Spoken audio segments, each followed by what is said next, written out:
Hello everyone, welcome back to our channel. எப்போயாச்சும் சப்பாத்தி செஞ்சிங்கன்னா இந்த சைட் டிஷ்ஷை ட்ரை பண்ணி பாருங்கள். ஒரு வெங்காயத்தை பொடி பொடியாக கட் பண்ணி எடுத்துக்கோங்க.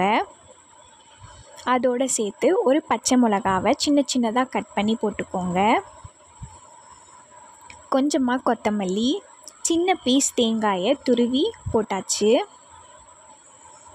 அரை ஸ்பூன் உப்பு, 1/4 ஸ்பூன் ரெட் சில்லி பவுடர் போட்டு நல்லா ஒரு வாட்டி கலந்து விட்டுக்கோங்க.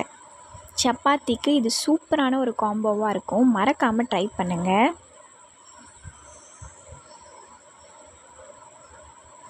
இதை நல்லா கலக்குனதுக்கப்புறம் அரை எலுமிச்சை பழத்தோட சாறை இதில் பிழிஞ்சு விட்டுக்கலாம்.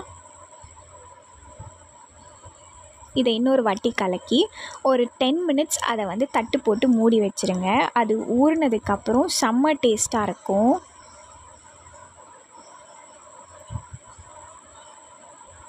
டென் மினிட்ஸ்க்கு அப்புறம் பார்த்திங்கன்னா லைட்டாக அந்த ஆனியன்லேருந்து தண்ணி ரிலீஸ் ஆகும். ஸோ இப்போ நம்ம சாப்பிட இது ரெடி ஆயிடுச்சு. இதை நம்ம சப்பாத்தியோட இப்படியும் சாப்பிடலாம்.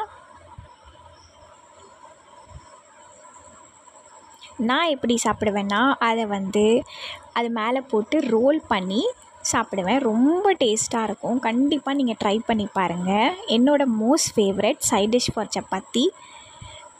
செம்ம யம்மியாக இருந்துச்சு இன்றைக்கி.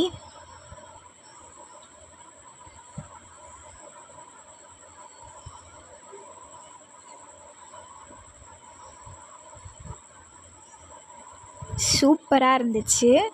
இதை மறக்காமல் ட்ரை பண்ணிவிட்டு ப்ரீத்திஸ் கிச்சனை சப்ஸ்கிரைப் பண்ணிக்கோங்க. பாய். தேங்க்யூ ஸோ மச் ஃபார் வாட்சிங்.